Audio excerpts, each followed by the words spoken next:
Aïe, aïe, aïe. C'est écœurant. Aïe, aïe, aïe. Puis le résultat, ça a quand même été impressionnant. Ça pousse assez vite. On le voit quasiment pousser à vue d'œil. Il m'avait promis 5 tonnes de matière sèche à l'hectare, puis on l'a fait à la première coupe.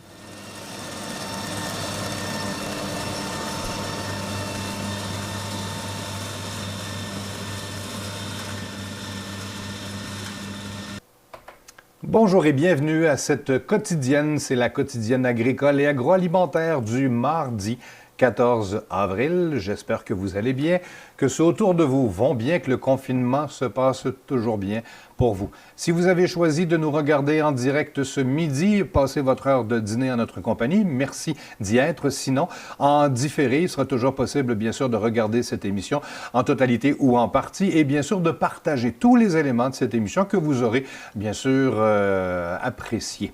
Seront avec nous aujourd'hui, encore une fois, pour faire un petit tour de table et vous divertir ou vous apprendre beaucoup de choses. Aujourd'hui, bien sûr, c'est notre prétention. D'abord, Yannick Patelli, l'éditeur de La Vie agricole, qui sera avec nous aujourd'hui. Monsieur Patelli, bonjour. Bonjour Éric. Comment ça va ce mardi midi? Ça va bien, on recommence la semaine écourtée, mais on la recommence en Lyon. Pas de symptômes, toujours en isolement, ça se passe bien? Ça se passe très bien. Parfait, excellent. Seront avec nous également ce midi les gens de l'Institut Jean Garon et à ce titre, voici les deux coprésidents de l'Institut Jean Garon, Michel Saint-Pierre et Guy Debailleul. Messieurs, bonjour, bienvenue encore une fois sur le plateau ce midi. Michel? Merci, merci. Bonjour, ça va bien? Ça a fleuri derrière vous, ma foi? Ben non, j'ai perdu une fleur la semaine passée, un géranium, c'est dommage. Hein, il était beau derrière moi. Oui. Puis, Triste quand constat. même, il va revenir, il commence à avoir de la lumière un peu plus. Une belle journée aujourd'hui. Guy Debailleul également de l'Institut Jean Garon pour les questions, les commentaires. Monsieur Debailleul, comment allez-vous? Très bien, très bien. Soleil à Montréal aussi, et puis il y a des fleurs aussi dans mon jardin, mais je ne peux pas vous les montrer.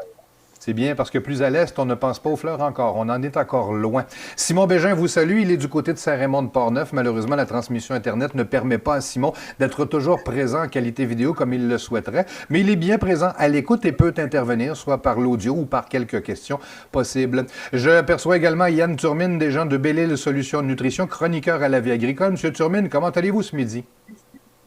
Êtes forme? Très bien, oui. Toujours le bon vieux poêle Bélanger en trame de fond derrière vous? Ben oui, toujours au poste. Merci Yann d'être là. Également du côté de Saguenay, Luc Boivin de la fromagerie Boivin. Comment est la forme, Monsieur Squish Squish, Monsieur Boivin? Moi, ça va bien. Écoutez, on continue de travailler fort au Saguenay puis de transformer le lait. Il y en sera beaucoup question ce midi du lait d'ailleurs. Merci Oui. Luc d'y être. Yannick, on a un invité qui a fait jaser beaucoup ces dernières semaines. Sylvain Charlebois va être avec nous aujourd'hui. D'abord, mettre en contexte, Yannick, ça a été écrit sur La Vie agricole. D'abord, c'est une chronique de la presse que Sylvain écrit au moins une fois par semaine, mais beaucoup plus régulièrement ces temps-ci, on le constate. Réaction sur La Vie agricole, mais réaction un peu partout également. Yannick. Oui, alors Éric, effectivement, comme tu le dis, Sylvain Charlebois, à chaque fois qu'il s'exprime, il y a beaucoup de gens qui s'expriment derrière lui. Première chose, on publie souvent des textes de Sylvain Charlebois. Le hasard fait que ce texte-là, jeter du lait devrait être illégal, n'a pas été publié sur les sites de La Vie agricole et de LVA TV. Il a simplement été partagé sur la page Facebook de La Vie agricole. Mais c'est pas grave, le propos est là pareil. C'est un propos qui a été tenu dans la presse, qui a fait énormément jaser. On va accueillir Sylvain Charlebois qui va nous parler de ce texte, entre autres, nous expliquer un peu les teneurs de ce texte, parce qu'on a reçu des bombes, en fait, même d'insultes et de menaces de certains producteurs pour avoir partagé cette opinion. Alors, on va essayer d'échanger avec Sylvain Charlebois et d'essayer d'avoir un débat un peu plus civilisé que ce qu'on a pu voir sur les réseaux sociaux. Bonjour Sylvain Charlebois. Bonjour, merci pour l'invitation. En fait, la semaine passée, quand tout le monde s'est rendu compte qu'il y avait une situation hors du commun avec le lait, avec le service alimentaire étant un secteur qui a complètement disparu, c'est certain qu'il fallait s'attendre qu'il y ait un déséquilibre total entre l'offre et la demande, ce qui a forcé évidemment le secteur à considérer jeter du lait.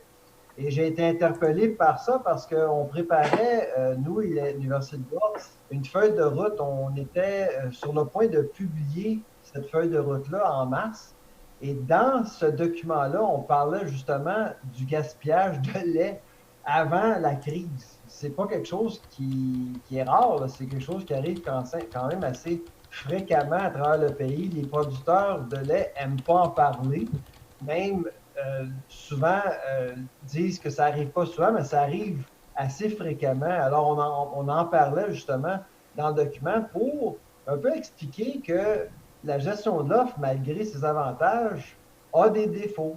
Alors, on voulait parler de ça. Mais évidemment, avec la COVID, on n'a pas pu publier le document. On va attendre à l'automne. Mais avec la situation de la semaine passée m'a interpellé beaucoup.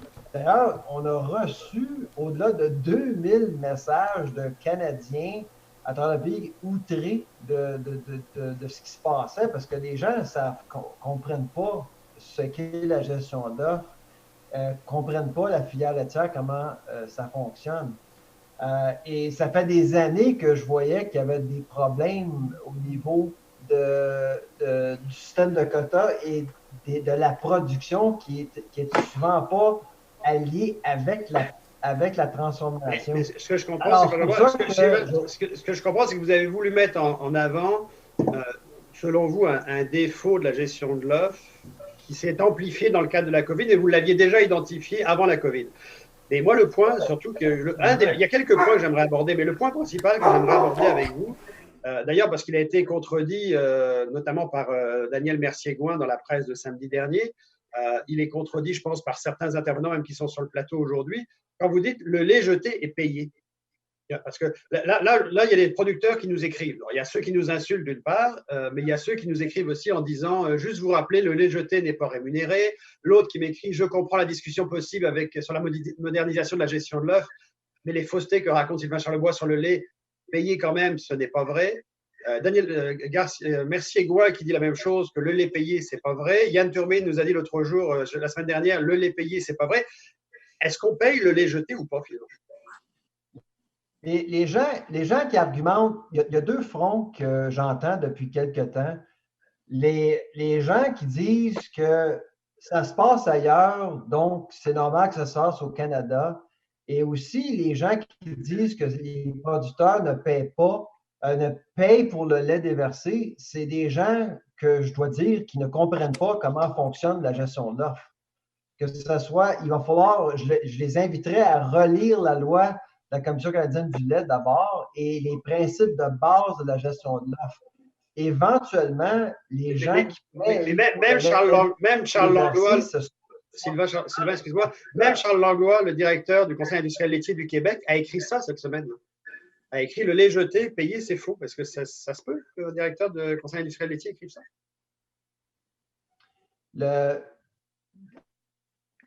Le mandat premier de la Commission canadienne du lait, c'est de s'assurer que les fermes laitières au Canada sont profitables. C'est dans le mandat de la Commission canadienne du lait. C'est impossible qu'il y ait un coût lié au déversement du lait dans les égouts de la part des producteurs. C'est en fait mentir au public. On ne veut pas l'avouer là, parce que c'est très politisé.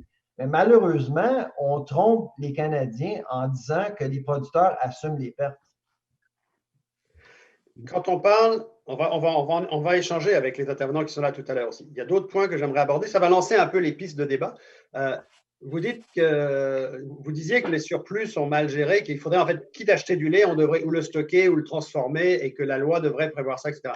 Là, pareil, Charles Langlois, DG du Conseil industriel laitier du Québec, a écrit ce week-end « L'industrie a plusieurs mécanismes pour gérer ses surplus, programmes d'entreposage, outils de gestion des quotas de production à la ferme et à des capacités importantes de stockage. » Alors, qui dit vrai? Le directeur du CILC ou Sylvain Charlebois? Pour ce qui est du stockage, moi, je pense qu'il y a du travail à faire. C'est certain qu'il y a une réserve stratégique à la Commission pour ce qui est des produits transformés, mais il y a une technologie qui existe justement pour préserver le lait ou le lait en poudre pendant plusieurs mois. Le lait Grand Prix est un exemple au Québec. Pourquoi pas considérer une technologie comme ça pour justement gérer ça? Si on accepte l'existence de la gestion de l'offre, et à mon avis, on devrait le faire, là. Je pense que si on a accepté l'existence de la gestion de l'offre, il faut qu'elle fonctionne et qu'elle soit au service des Canadiens. D'accepter une perte qui pourrait dépasser 160 millions de litres d'ici quelques semaines, c'est inacceptable. Et c'est pour ça que dans le texte de la presse, j'argumente deux choses. Pour inciter la filière à se mobiliser il faudrait rendre le déversement du lait à la ferme illégal parce que, justement, c'est un bien public. Le lait au Canada, contrairement aux États-Unis ou ailleurs, c'est un bien public subventionné, produit par des producteurs. Ce qui devrait être fait pour le lait, mais mettons mais des surplus de fraises ou de choux, ça c'est pas un bien public, donc on pourrait en déverser. C'est ce que je comprends. C'est ce qui est bien public qui devrait ne pas être déversé. Ben, je ne comprends pas pourquoi que les gens comparent le lait avec les fraises, où il n'y a pas de système de quota avec les fraises ou les framboises ou tout ça. C'est complètement différent. C'est pour ça que, évidemment, la production laitière, c'est une production intensive. Je peux comprendre pourquoi on a besoin de gestion d'offres, surtout qu'on est au nord des États-Unis. Donc, acceptons-le, mais faisons en sorte que la gestion d'offres fonctionne pour tout le monde et qu'il n'y ait pas de gaspillage. Surtout dans un cadre de crise où il y a 3 millions de personnes qui viennent perdre leur emploi. Il y a 2 points également qui sont abordés en ce moment. Vous en avez parlé, la fabrication du fromage à la ferme. Alors, encore là, Charles Langlois semble dire que dans son texte, c'est pas mon point est une réaction à la fabrication de fromage à la ferme pour supposément sauver le lait à jeter. Cette volonté des producteurs individuels ne règle rien, ils ne font que déplacer le problème, etc., etc. Donc, en fait, lui, il n'y croit pas. Mais ce que j'aimerais comprendre, c'est que bon, on vous dit que vous n'avez pas raison dans la fabrication du fromage à la ferme. Puis bizarrement, c'est quand même la gestion 2.0 qui avait été signée en 2014 par vous-même, par Jean-Pierre Léger de Saint-Hubert, par Jean Pronovo. Il y a quand même des gens qui portaient cette idée-là autrefois. Là, tout d'un coup, ça ne marche plus. Là, j'aimerais ça qu'on parle de ça tout à l'heure avec les intervenants aussi. Puis le dernier point, au niveau de la transformation. Parce qu'il y a quand même des gens qui nous écrivent aussi, à travers les insultes, pour nous dire que finalement, tout ça, c'est une affaire de transformateurs. Et puis, il y a même quelqu'un qui m'écrit « Je ne suis pas un pro-UPA, loin de là. C'est un producteur très en vue, en fait, propriétaire de Holstein. Tu le sais que la game se joue pas mal au-dessus d'eux, au-dessus de l'UPA. La mafia des transformateurs, des distributeurs sont en train de créer une rareté, etc. etc. Vous devriez enquêter sur le fait qu'on ralentit la production alors que ça rentre à pocheter du sud. En gros, il y a des gens qui nous écrivent en disant tout ça est organisé. On va encore chercher des productions à l'extérieur et on nous limite nos productions à l'interne. Et tout ça, c'est organisé par la transformation, la distribution. Et je suppose que ces gens qui m'écrivent ça aussi parce qu'ils voient Charlebois comme étant peut-être le pion de la transformation. Est-ce que ce serait ça? Ouais. Moi, je pense que la transformation, c'est le secteur qui est oublié dans tout ça, là. On parle beaucoup de la production, on veut protéger nos producteurs, puis on devrait le faire. Mais qu'est-ce qui reste pour la transformation? On a subventionné, on a compensé la production dans le cadre des traités, mais qui paye? C'est les transformateurs. Il n'y a rien pour eux actuellement. Et là, évidemment, il y a une surproduction par rapport à la capacité de transformation qu'on a au Québec. Et ça, c'est dommage. L'autre problème que je vois qui est majeur avec la gestion d'offres, c'est que les régions à travers le Canada sont mal servies. La concentration est au Québec et en Ontario. En Nouvelle-Écosse, on avait 800 fermes laitières en 1980 et 3 usines de transformation. Aujourd'hui, on n'a aucune usine de transformation. On est rendu à 200 fermes laitières. Ça, c'est un gros problème. Mais Sylvain Charlebois, quand vous dites… La COVID, en fait, on le voit, le problème qu'il y a des équilibres entre la transformation et la production actuellement. Parce que la synchronisation n'est pas bien faite. Mais Sylvain Charlebois, quand vous dites qu'il y a un déséquilibre dans la distribution des fermes laitières au Canada, certes, puisqu'on produit 40 ou 45 % de la production laitière au Québec pour le Canada, mais il reste que vous comprenez que quand vous lancez des propos… Mais ça ne devrait pas être comme ça. Pardon? Ça ne devrait pas être comme ça. Oui, mais je veux dire, quand vous lancez des ça propos… devrait pas être comme ça. Quand vous lancez des propos dans la presse de cette nature, évidemment, au Québec, comme c'est là qu'il y a le plus de producteurs de lait, évidemment, là, on s'entend que c'est une bombe que vous lâchez parce que vous leur dites clairement, en fait, il faut couper des fermes au Québec pour en mettre ailleurs, c'est ça? Bien, en fait, ce que j'argumente, c'est que si on veut une filière solide à travers le Canada, il va falloir repenser un peu comment le système de quotas fonctionne. Encore une fois, je veux dire, le système de quotas, je pense qu'il devrait demeurer. Mais actuellement, je ne pense pas que l'ensemble du Canada est bien desservi. Le Québec a bénéficié beaucoup de la gestion d'offres, énormément de la gestion d'offres. Mais pourquoi la gestion d'offres a mieux… Pourquoi elle a été mieux complètement. Et en plus, on voit que la production, il y a un clivage entre les intérêts de la production et la transformation. On ne se parle pas. Et si on rend le déversement du lait illégal, on force ces conversations-là et on pourrait justement régler ce problème-là et inciter la Commission canadienne de mieux gérer les surplus. Qu'est-ce qui fait qu'au Québec, on profite comme ça de la gestion de l'offre puis que les autres provinces n'en profitent pas, là? Ben, c'est avec le temps, c'est avec le système de quotas qui a créé un déséquilibre complètement. C'est la transformation qui s'est consolidée carrément. Vous savez, l'Australie qui a laissé tomber son système de quotas, mais au moins, il y a une association en Australie qui représente la transformation et la production ensemble. Et lorsqu'on parle d'approche filière, on s'entend sur les intérêts, les objectifs de la filière. Actuellement, il y a une confrontation entre les producteurs et la transformation et c'est dommage parce qu'on devrait justement éviter ça. Et c'est pour ça qu'on a un surplus. C'est pour ça qu'on a des surplus à chaque année. La différence avec cette année, c'est le volume. Là, vous allez donner, Sylvain Charlebois, des idées à Marcel Grelot qui va dire maintenant, je m'occupais déjà de la production, bah, tiens, je vais créer un UPA transformation, un UPAT. En tout cas, pour la suite, on va laisser Il faut penser, c'est pour ça que je ne veux pas forcer les producteurs à assumer plus de responsabilités, mais moi, je changerais la loi de la Commission canadienne du lait en incluant dans son mandat la transformation en parallèle, justement, pour mieux gérer les surplus. C'est ce qui manque à la Commission canadienne du lait, à mon avis, là, pour justement créer cette réserve stratégique-là. Je vous donne un autre scénario catastrophique potentiel. On vit une pandémie actuellement, mais peut-être qu'un jour, on va être obligé de gérer une épizootie qui pourrait affecter notre cheptel de vaches. On ne sait pas. Qu'est-ce qui arrive si on perd la moitié de nos vaches laitières au Canada pour une raison ou une autre? On a besoin de lait, on a besoin de supporter notre filière laitière comme il faut. Alors, Éric, je vais te repasser la parole pour que tu fasses parler de nos intervenants. On a d'ailleurs un transformateur avec nous. Luc Boivin est avec nous. C'est peut-être lui qui devrait prendre la suite. Merci, très éclairant ces questions et ces réponses de Sylvain qui reste avec nous. Saluons au passage également notre youtubeur français favori, Étienne Fourmont, qui s'est joint à nous il y a un petit moment, qui sera avec nous pour la fin de l'émission. On prendra donc des nouvelles de la France. Étienne, simplement nous dire un petit bonjour. Comment ça va du côté de la France aujourd'hui?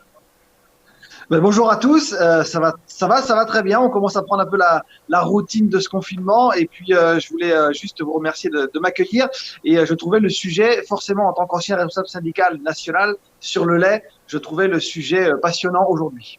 On va en débattre dans un court instant. Aux États-Unis également, on jette de la nourriture et on jette du lait. Guy Duval a fait la recherche et d'ailleurs, il nous fera aujourd'hui un saviez-vous sur le lait. On va vous défier par quelques questions. J'ai bien hâte d'entendre les réponses de nos participants. Guy, on jette de la nourriture aux États-Unis, dont du lait. Guy, probablement que ça va aller mieux comme ça. M. Duval? Oui, on jette beaucoup de lait dans ce temps-ci, puis beaucoup de nourriture. C'est dû à quoi? Bien, c'est dû à la fermeture, comme ici, des hôtels, des restaurants, des écoles. Et puis, les Américains ont changé aussi leur habitude de vie, dans le sens qu'ils vont moins au restaurant, donc ils restent chez eux, donc ils ont moins besoin de légumes ou de lait, etc. C'est sûr qu'il va y avoir des pertes faramineuses aux États-Unis. On parle de 16 millions de litres par jour qui sont obligés de jeter actuellement. Et ils sont obligés de jeter aussi des millions de livres de fèves, de choux, d'oignons, etc. Juste pour donner un exemple, Starbucks aux États-Unis a besoin normalement de 13 500 gallons, je parle de gallons, là. Fait que, par jour de lait. Puis maintenant, ils ont besoin de cette quantité-là à tous les 3 jours. J'ai même vu de l'information aussi qui dit que cette semaine, au Québec, 14 millions de litres ne trouveront pas preneur au Québec actuellement. Et même aux États-Unis, ils disent que même si ils envoient ça à des banques alimentaires, elles ne suffisent plus. Pourquoi? Parce qu'il manque de volontaires pour aider ces banques, entre autres. On est rendu là. Ça a fait réagir le 9 avril dernier. L'article a pour titre « Jeter du lait devrait être illégal ». Sylvain Charlebois, professeur en agroalimentaire à l'Université de Dalhousie, est avec nous ce midi et nous avons différents intervenants pour réagir. Je sais que Luc Boivin avait travaillé quelques questions ce midi. Luc, je te passerai la parole. Oui, bien, merci tout le monde. Écoutez, c'est sûr que si c'est criminel, on va être nombreux en prison. D'après moi, on va remplir les prisons parce que j'ai jeté du lait cette semaine, puis je vais continuer sans jeter. Malheureusement, je ne pense pas que les gens font exprès de jeter du lait. Présentement, les producteurs et les transformateurs travaillent ensemble à essayer de trouver des solutions temporaires à la crise qu'on vit là.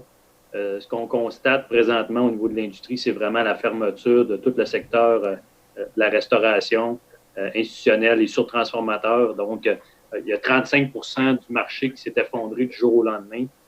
Même si les gens constatent qu'il y a de la vente de lait de consommation en épicerie, bien, le lait de consommation à 0, à 1%, à 2% était générateur de gras qui était utilisé auparavant pour justement le marché de la restauration, le marché de la surtransformation. Maintenant, il n'y a plus d'acheteurs pour cette crème-là, ce qui fait en sorte qu'il s'est jeté de la crème la semaine passée, puis il y a beaucoup de difficultés au niveau de la crème. Au niveau de la consommation de lait, les usines ont fait leur possible pour transformer, stocker le maximum de produits laitiers qui est entreposable. On s'entend que le beurre peut être entreposé, la poudre de lait, certains fromages également.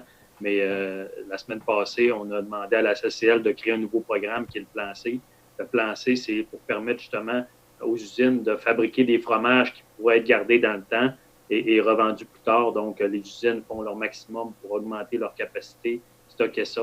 Ça a été compliqué à mettre en place, mais c'est quelque chose qui s'est travaillé autant avec les producteurs que les transformateurs. La CCL a obtempéré. C'est compliqué au niveau de la loi parce que, bon, il fallait l'accord du Parlement. Je sais que la ministre Bibeau travaille là-dessus.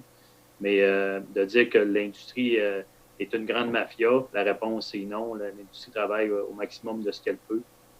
Malheureusement, les marchés, ben, quand ils sont plus là, dans les fromages frais, dans les fromages fins, les pâtes molles, quand tu perds 80% de ton marché, ben, c'est dur de fabriquer, de stocker. Fait que malheureusement, c'est là où on... Maintenant, si je reviens sur... Puis Luc, peut-être préciser, c'est quand on disait, Sylvain Charlebois disait il manque de connexion entre les producteurs et la transformation. Est-ce que ça prend une entité, quelque chose qui vous unisse plus au Québec comme ailleurs? Ben, le Québec se parle beaucoup. Je pense que tout le monde doit apprendre de ces crises-là. On le voit, là, le contexte change d'une semaine à l'autre. La première semaine, les 2 premières semaines de crise, les usines de lait de consommation fonctionnaient au maximum.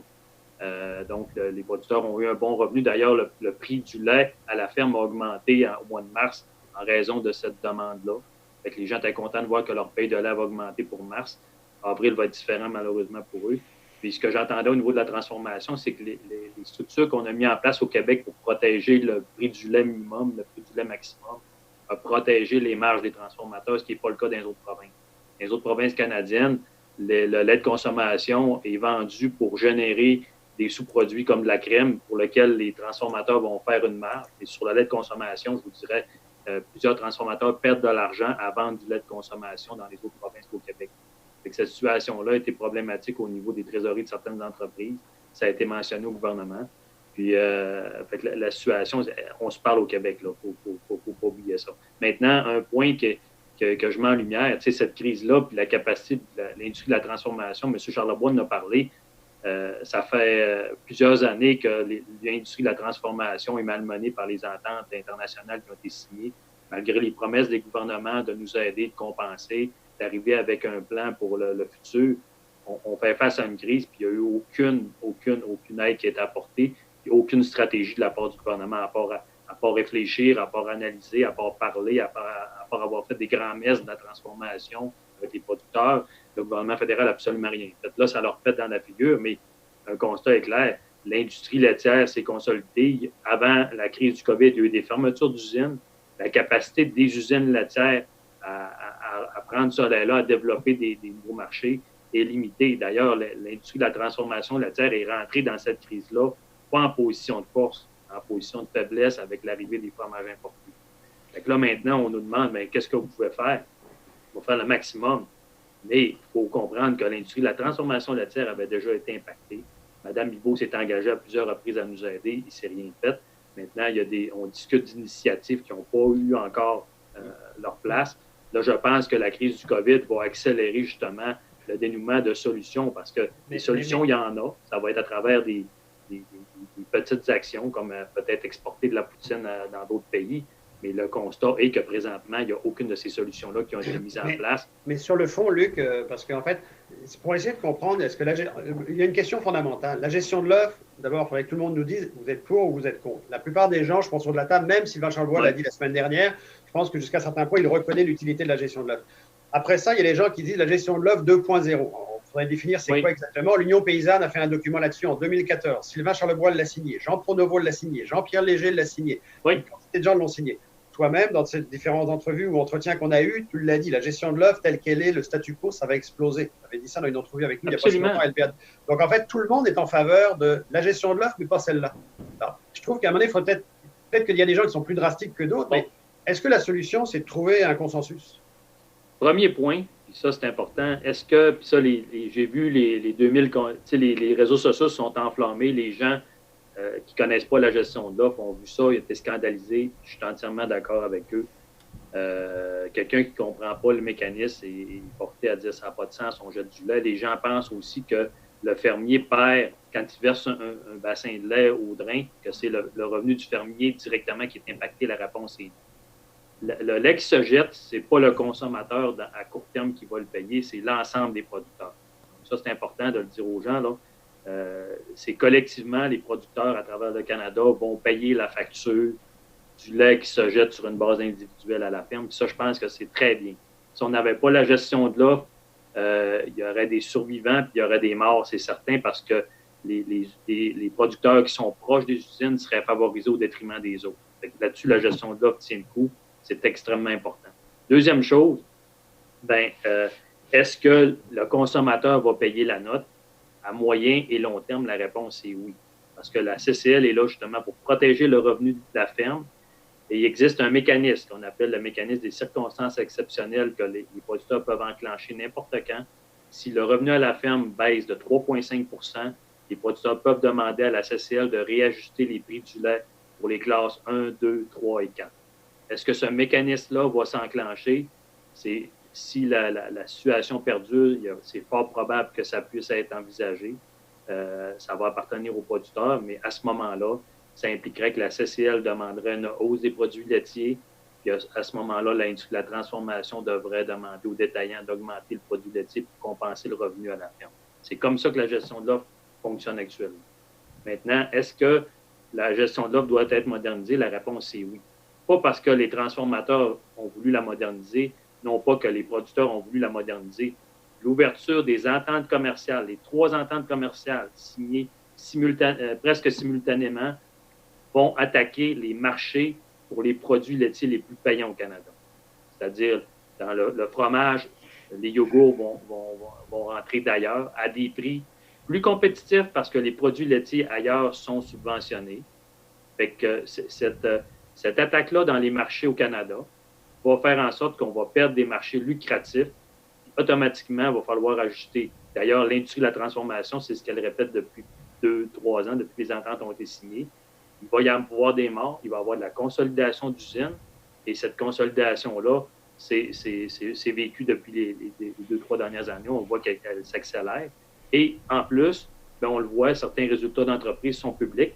Les transformateurs, ceux qui disent que c'est une mafia, c'est une mafia qui n'est pas riche présentement parce que est-ce que les transformateurs ont fait de l'argent dans ces ententes-là? La réponse est non. Les transformateurs canadiens sont entrés dans cette crise-là, pas en position d'extrême richesse, mais en position où les marges au Canada étaient très affaiblies par le débalancement de l'offre dans le marché qui provient des ententes commerciales. Fait que c'est sûr que, tenant compte de ça, tenant compte de l'entente avec les Américains qui a été entérinée par Mme Freeland la semaine passée, juste au niveau des caps à l'export, vous pensez qu'il va se jeter du lait, l'exportation de poudre de lait écrémé va passer de 85 000 tonnes à 50 ou 30 000 tonnes dans les prochaines années. Pensez-y, là, c'est un potentiel de 50 000 tonnes de lait écrémé qui n'aura plus de marché. Qu'est-ce qu'on va faire avec ce lait écrémé-là au Canada? C'est des questions qui sont très pertinentes. Je n'ai pas la solution, mais c'est sûr que les transformateurs et les producteurs laitiers vont devoir travailler ensemble pour trouver des solutions. Parce que sinon, si on ne trouve pas de solution, si on ne trouve pas de marché à ce lait-là, il va y avoir des coupures de quotas ou il va y avoir des problèmes. Et c'est sûr qu'il faut affronter ces ententes-là. Mais je pense que, quand on dit qui s'est sali les mains dans tout ça, qui n'a pas bougé, je lancerais la balle un peu au niveau du gouvernement fédéral qui avait certainement les signaux Mais clairement que là, la crise arrive, puis les solutions n'étaient pas sur la table pour aider. Moi, je vais poser une question aussi, autant à Sylvain Charlebois qu'à Luc Boivin, qu'à nos coprésidents. Après, peut-être que Étienne, en France, va pouvoir nous dire sa lecture de l'extérieur, tout ça. Mais est-ce que, tu dis le gouvernement fédéral, certes, mais est-ce qu'au Québec, tu dis on se parle, mais ça fait quand même 2014, ça fait 6 ans, ça fait minimum 6-7 ans qu'il y a quand même des gens, et pas n'importe qui, quand le rapport Pronovo le disait aussi dès 2008, qu'il y avait une problématique de gestion de l'œuf, il fallait changer les choses. Est-ce qu'on n'est pas un peu bloqué quand même par le statu quo syndical au Québec? Moi, je pense pas que c'est ça le problème. Moi, je pense que le problème, c'est qu'il y a une myopie stratégique qui est en fait menée par le gouvernement fédéral. Il va falloir commencer à être honnête, là. Vous l'avez vu avec mon texte la semaine passée, tout ce que ça a fait, c'est que ça a incité certaines personnes à envoyer des insultes au lieu de parler des vraies choses, comme on le fait ce midi. C'est ce genre de discussion-là qu'on a besoin actuellement, c'est de parler des vraies choses et de voir comment on peut travailler ensemble pour vraiment améliorer le système, parce qu'il faut reconnaître qu'il y a des failles, là, qu'il y a des problèmes, au lieu de dire que tout est beau et qu'on a besoin d'une gestion là, qu'on n'a pas besoin de la toucher. Actuellement, mais Sylvain Charlebois, c'est le message que les producteurs nous disent, et c'est le message que les producteurs nous disent, c'est aussi le message que l'UPA transmet. Quand on pose la question à l'UPA s'il y a un problème de gestion de l'offre, il n'y en a pas de problème de gestion de l'offre. En fait, il y a certains ajustements qui vont devoir être faits. Je vais vous donner un exemple clair. La gestion de l'offre livre le lait FOB aux usines. Dans un principe où on va consolider les usines, qu'est-ce que vous pensez qui va arriver au niveau de la dynamique des marchés? C'est que la livraison du lait va se faire dans les bassins laitiers. Pas dans les bassins laitiers, dans les bassins de consommateurs, au détriment des bassins laitiers. C'est ce qu'on a constaté depuis la fermeture de Groupe Lactel, début des années 90, fin des années 90 au Québec. On a vu la disparition de plusieurs grosses usines de transformation à Chambord, à Saint-Alexandre-de-Kamouraska, des plants de beurre poudre qui ont fermé pour ramener le lait vers les usines de transformation au centre du Québec ou vers la région de Toronto. Présentement, en Nouvelle-Écosse, il y a la fermeture d'usines. Est-ce que la gestion de l'offre a permis de maintenir la transformation dans les bassins laitiers? La réponse est non. Puis ça, il va falloir que ça soit travaillé et ça peut se faire à l'intérieur de la gestion de l'offre. La Convention de mise en marché de 2000 avait d'ailleurs un chapitre sur la volonté de l'industrie de transformer le lait dans les bassins laitiers. Groupe Lactel avait, par exemple, un rabais à l'hectolitre de 2 l'hectolitre pour favoriser justement la transformation dans les bassins laitiers. Est-ce qu'on va devoir ramener ce genre d'initiative-là? Je pense que ça va devoir être regardé dans un principe où on va consolider maintenant. L'autre chose, c'est est-ce qu'il va falloir sortir je regarde l'aide fédérale. C'est dans un principe de coupure de quotas, puis ça, je parle à des producteurs de lait qui m'ont exprimé le problème. L'aide fédérale de 1,5 milliard a été saupoudrée à tout le monde pour rendre les gens heureux à 25 000 $ par année, mettons, par ferme. Ce que ça crée comme problème présentement, c'est qu'il y en a des fermiers qui étaient prêts à quitter la production, mais qui ne le feront pas pour ramasser la subvention pendant 7 ou 8 ans. Fait que ça va retarder le processus où cet argent-là aurait dû être mis pour je vais dire, bien faire la consolidation des fermes. Parce qu'il y en a qui veulent rester en production dans 50 ans. Ces joueurs-là, on doit les aider pour être encore plus productifs, encore meilleurs dans le futur. L'aide fédérale a été saupoudrée, pas pour favoriser ça. Fait que c'est sûr que... Absolument d'accord. Le 1,8 milliard a créé d'autres problèmes.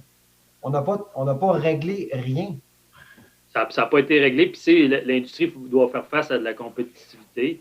Là, je vous le dis, si les circonstances exceptionnelles arrivent au mois de septembre, au niveau de la CCL, les transformateurs, on vit l'incapacité. On le regarde, là. C'est beau, le lait de consommation se paye 1,5 $ le litre. Le yogourt se paye 1 $ le litre. Le fromage se paye 95 cents le litre.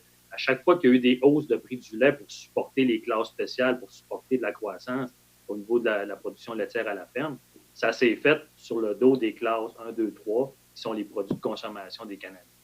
C'est sûr que moi, ce qui me choque des fois, c'est de voir que le prix que le fermier va toucher va être de 75 sous le litre. Quand on regarde au niveau des produits de consommation, le prix que vont payer les transformateurs, c'est nettement plus haut que ça. C'est sûr que est-ce qu'on a les moyens de produire du lait à 45 sous le litre au Québec, il va falloir se poser la question tantôt, puis il y en a des producteurs qui se posent la pense. Fait que de dire, je pense pas, je ne veux pas traiter personne de criminel, je ne veux pas attaquer la gestion de l'offre, mais c'est sûr que ce genre de discussions-là vont devoir se tenir, peut-être à bureau fermé, parce que bon, des fois, les stratégies ne sont pas les plus, on va dire, sexy à dire. Il ne faut pas non plus décourager les gens, mais c'est clair que la gestion de l'offre, comme on l'a connu, va changer en raison principalement des attentes commerciales. Le marché canadien, je regarde, le lait de consommation est en baisse de 2 % par année. Le yogourt, pour la première fois de l'histoire, est en baisse cette année au niveau des données de consommation. Est-ce que le COVID va modifier ça un peu, temporairement peut-être, mais c'est des données cycliques. C'est les produits pour lesquels les producteurs de lait ont les meilleurs revenus. Même chose avec le fromage. Le fromage, on était avec une croissance de 1,5 %. Ça incluait les contingents tarifaires qui étaient rentrés au Canada. Là, on a les contingents d'Europe qui sont rentrés à moitié, qui vont continuer d'entrer. Ceux de Trans-Pacifique qui vont continuer d'entrer. L'entente avec les États-Unis. Est-ce qu'on va arriver dans un marché au global où on va assurer une croissance? Je ne suis pas certain. Loin d'être certain parce que la capacité d'innover est limitée. Puis le gouvernement n'a pas rempli ses promesses pour aider la transformation laitière au Canada. J'aimerais ça, Luc, justement, tu parles d'Europe. Avant peut-être que nos coprésidents de l'Institut interviennent, Étienne, en France, quelle est ta lecture de ce que tu entends ce midi? Puis comment ça se passe en France, d'autant plus que vous, les quotas, vous les avez perdus, si je me trompe, en 2015?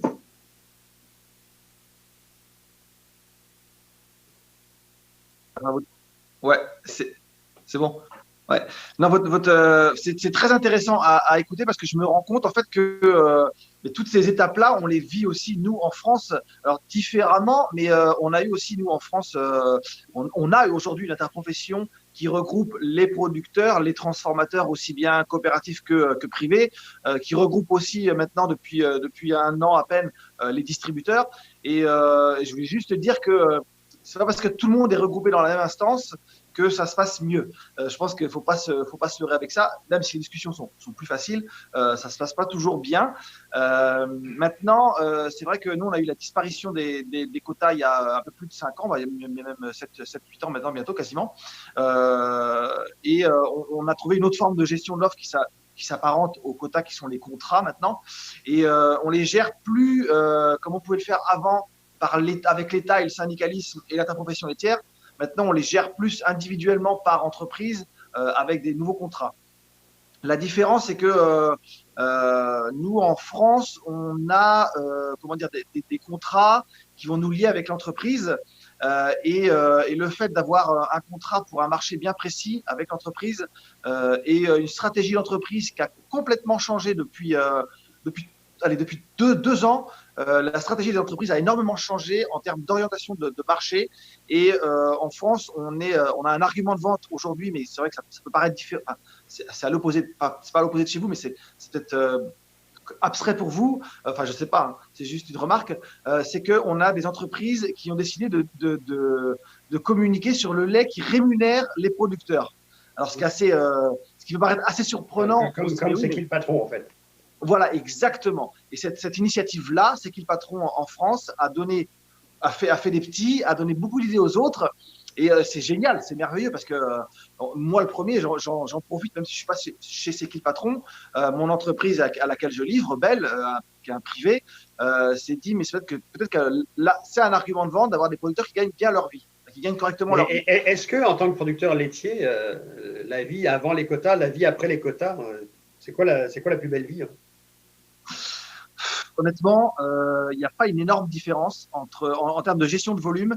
Ça a surtout été ce qui a été un peu bouleversant en France, c'est que quand on a détaché la gestion de l'offre, le volume était rattaché au foncier en fait. Et donc ça, c'était encore vrai alors ça a été détaché il y a une dizaine d'années, on va dire, pour faire simple. Et donc là, les volumes ont beaucoup bougé d'une région à une autre, ce qui n'était pas vrai avant. Et on s'est rendu compte qu'il y a des régions où il y avait le sud-ouest, notamment de la France, a perdu énormément de producteurs laitiers. Et tout est revenu, entre guillemets, dans ma région, dans l'ouest et dans le nord de la France, qui étaient des régions très productrices, très laitières. Mais ça, malheureusement, on a entre guillemets, pas pu faire grand-chose. Et c'est ça qui a fait qu'il y a eu vraiment un changement. La différence entre la gestion des quotas qu'on avait avant avec l'Europe et l'État et la gestion des contrats qu'on a aujourd'hui en France, honnêtement, les volumes bougent plus vite, mais il n'y a pas une énorme différence par rapport à la gestion des quotas qu'on pouvait l'avoir avant. Merci. Messieurs de l'Institut Jean Garon. Alors, nous sommes preneurs des questions et commentaires. Nous avons différents participants à l'émission ce midi, à commencer bien sûr par Sylvain Charlebois, qui réagit au texte publié dans la Presse Plus la semaine dernière. Les gens de l'Institut, Guy Debailleul, Michel Saint-Pierre et Simon Bégin, sont connectés avec nous ce midi. Messieurs, je vais choisir au hasard M. Saint-Pierre, toujours prêt à dégainer une question. M. Saint-Pierre? Merci. Le temps file, alors je vais prendre 2 petites minutes. Je vais laisser Guy poursuivre. Je pense que Guy avait un message à livrer. Je voulais simplement dire en quelques minutes que d'abord, je n'ai jamais été un fan inconditionnel de la gestion de l'offre, et pas pour la raison de son concept. Le concept de la gestion de l'offre, je pense, se défend très bien dans notre situation nord-américaine, au nord des États-Unis, etc.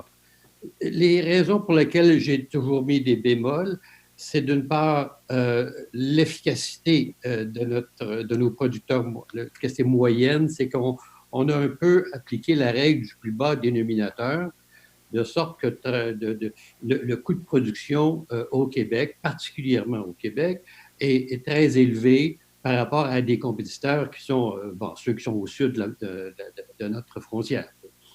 L'autre raison, c'est, en fait, je dirais peut-être une dernière chose, une chance qu'il y a actuellement une consolidation qui se fait, et je crois que c'est les meilleurs qui actuellement sont en train de devenir les références, avec malheureusement les régions plus éloignées qui sont en perte de vitesse importante.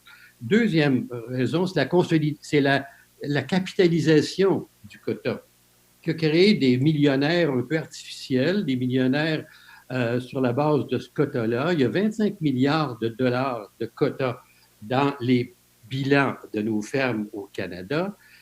C'est beaucoup d'argent, mais c'est surtout, et encore particulièrement au Québec, un fort endettement là-dessus. Je l'ai constaté parce que 11 ans comme président de la financière agricole et de ces organismes qui ont précédé l'Office du Crédit agricole, etc. Donc, j'ai vu à peu près toutes les fermes laitières du Québec passer. Et j'ai, depuis 90, tenu le même discours: arrêtez de vous acheter des beaux tracteurs, de vous équiper d'une ferme formidable, des fermes de luxe pour une petite production. C'est un peu le modèle qu'on a. Et à la toute fin, mon dernier mot, c'est un secteur fragile au niveau de la production. Merci. Merci, Michel Saint-Pierre. Guy Debailleul, je vous vois également réagir. On peut vous entendre maintenant? Oui, Éric. Bien, moi, j'interviendrai peut-être moins sur le fond. On vient d'entendre des très bonnes interventions sur un certain nombre de points. Il y a d'autres experts qui ont apporté des correctifs aux affirmations de Sylvain Charlebois. Moi, ça sera peut-être plus une réaction d'humeur sur la tentation qu'il peut y avoir actuellement de surfer sur une grande sensibilité, une grande inquiétude du public pour faire du buzz en quelque sorte. Parce que après avoir entendu vos échanges avec Maxime Laplante sur cette même antenne, Sylvain, il y a une dizaine de jours, j'avais, il y en a qui peuvent en témoigner ici, aussitôt écrit à mes collègues que la pandémie faisait des ravages, mais qu'elle faisait aussi des miracles, puisqu'elle avait fait de Sylvain Charlebois un défenseur de la gestion de l'offre. C'est certes un défenseur conditionnel, mais quand même, tout le monde se souvenait que vous aviez systématiquement combattu le principe même de ce genre d'organisation des marchés. J'ai personnellement le souvenir d'une comparution commune, vous et moi, devant la Commission de l'agriculture et des forêts à Ottawa. Ça devait être en 96-97. J'essaie de retrouver dans les procès-verbaux. Et vous aviez déclaré à cette époque que la gestion de l'offre, c'était juste bon pour les pays en développement. Alors, on peut changer d'idée. Mon père avait le coutume de dire qu'il n'y a que les imbéciles qui ne changent pas d'idée. Guy, pour toute on a quand même... Ma carrière en 2000, c'est sûrement quelqu'un d'autre qui a dit ça. Bon, bon, on a quand même à vous suivre par moment. On pourrait dire souvent Sylvain varie, bien folle et qui s'y fie pour plagier Victor Hugo. On pourrait en sourire si la situation s'y prêtait. mais la situation ne s'y prête pas, et pas du tout. Et on ne peut pas s'empêcher d'interpréter votre papier dans la presse plus comme, je dirais, une utilisation démagogique d'une inquiétude réelle de l'opinion. Et ça me paraît grave, ça, et ça me paraît inacceptable même.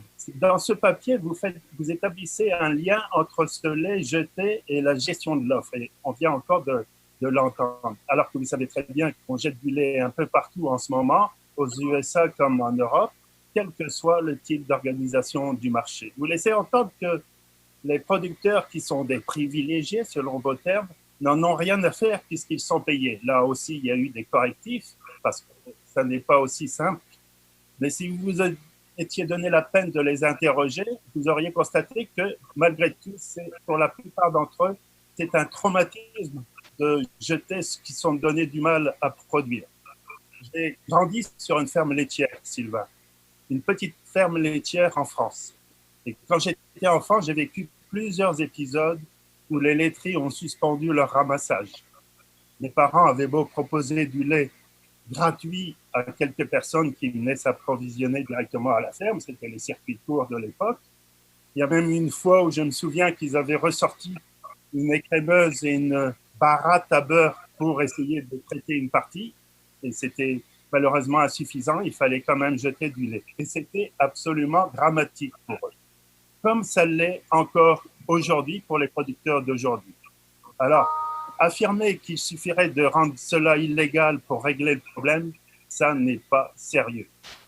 Alors, suggérez-vous que il faudrait aussi rendre illégal les destructions de fruits et légumes pratiquées également un peu partout aux États-Unis comme en Europe pour régler le problème?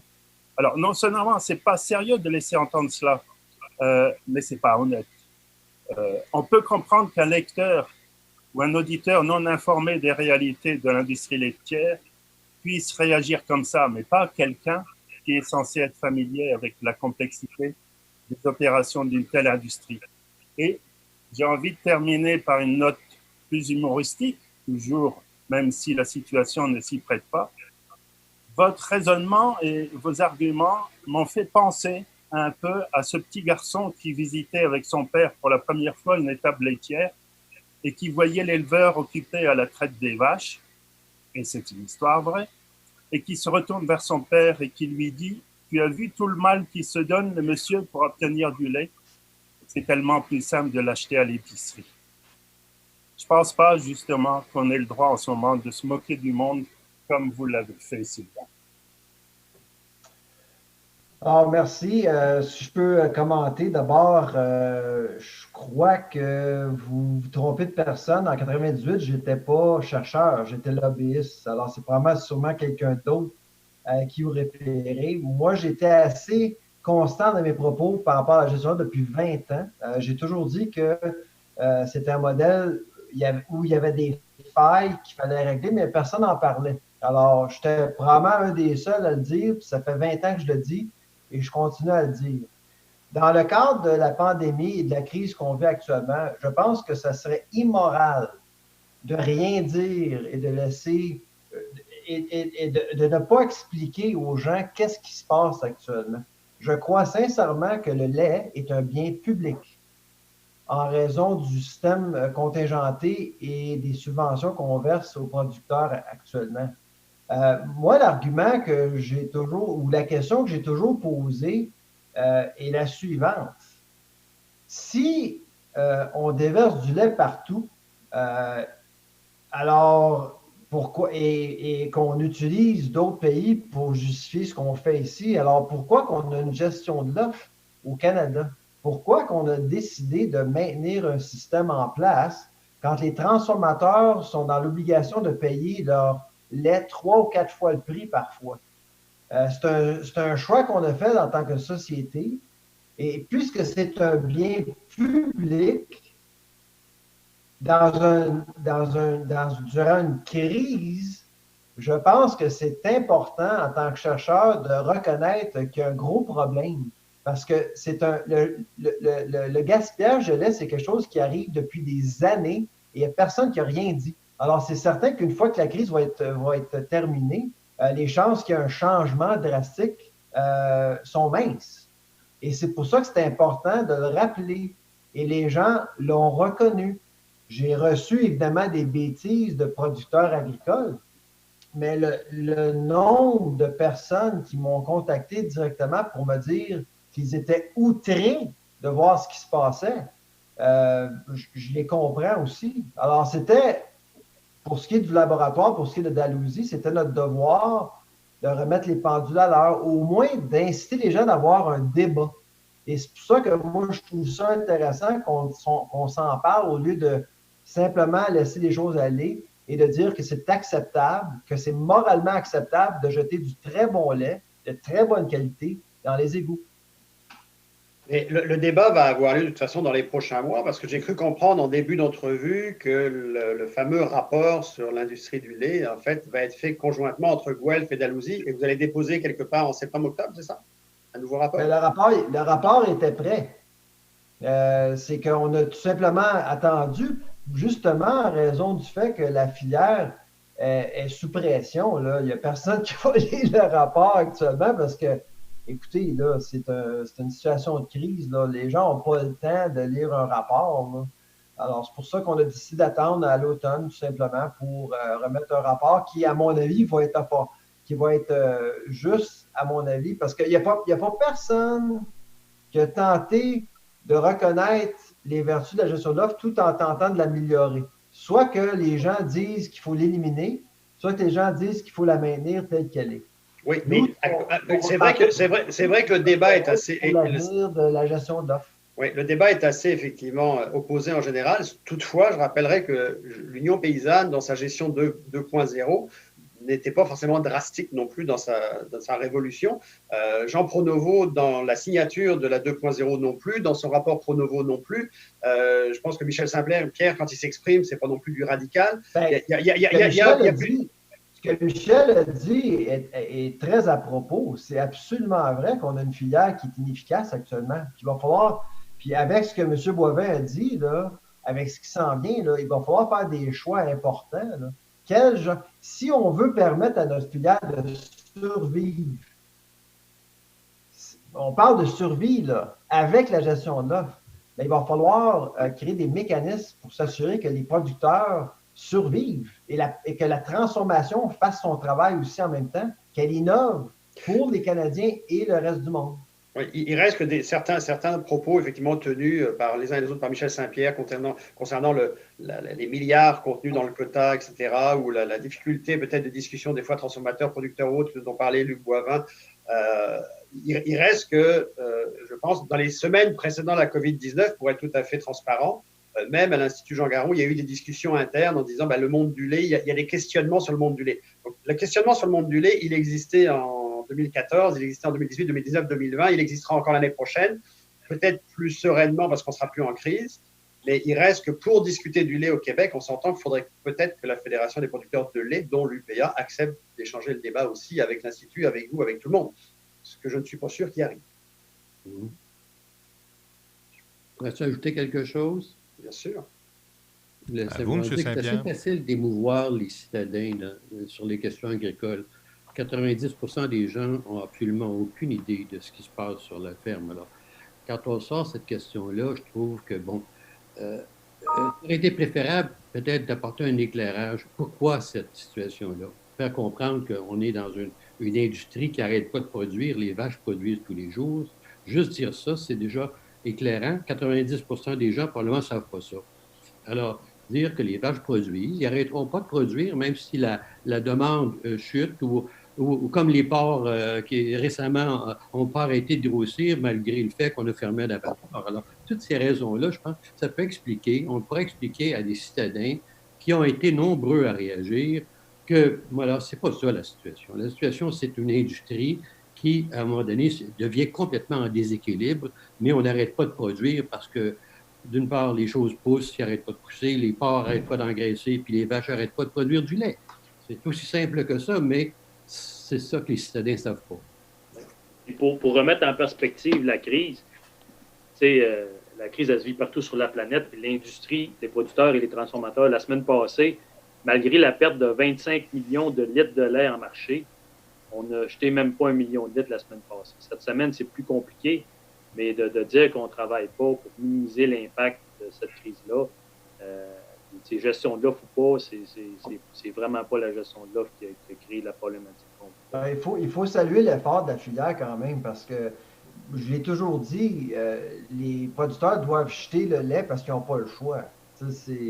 C'est dommage parce qu'on a manqué une opportunité en or il y a quelques années pour mieux gérer ces situations-là. C'est sûr que la pandémie, c'est quelque chose on n'a jamais vécu ça, mais il va falloir penser à des mécanismes pour l'avenir. En fait, les mécanismes, il y en avait.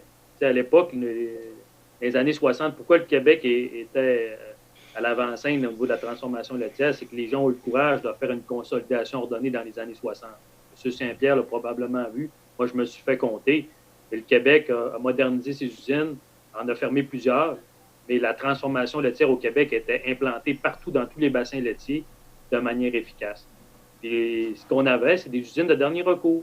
Il existait des usines de dernier recours prêtes à répondre à des modifications ponctuelles du marché pour faire du beurre et de la poudre. On avait développé aussi des créneaux intéressants à l'exportation. Quand ça a tombé, on s'est retrouvé un peu, un peu dépourvu. Lactel a fermé, les usines se sont démantelées.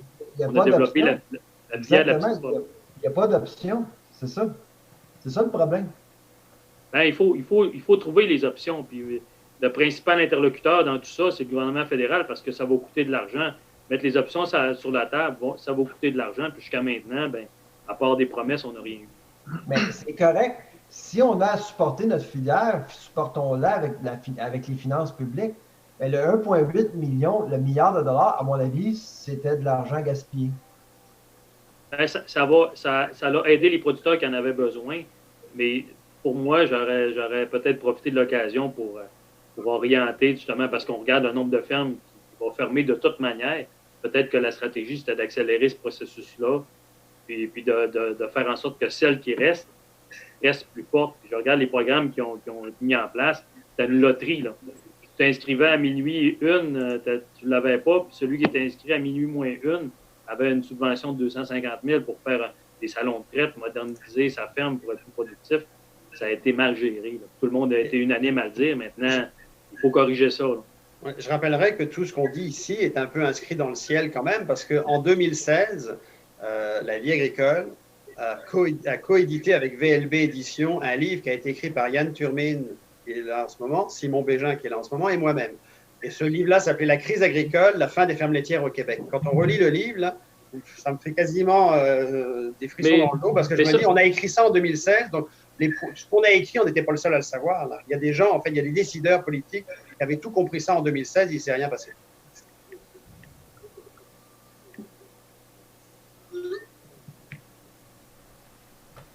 Alors voilà. Est-ce qu'on a autre chose à ajouter, messieurs?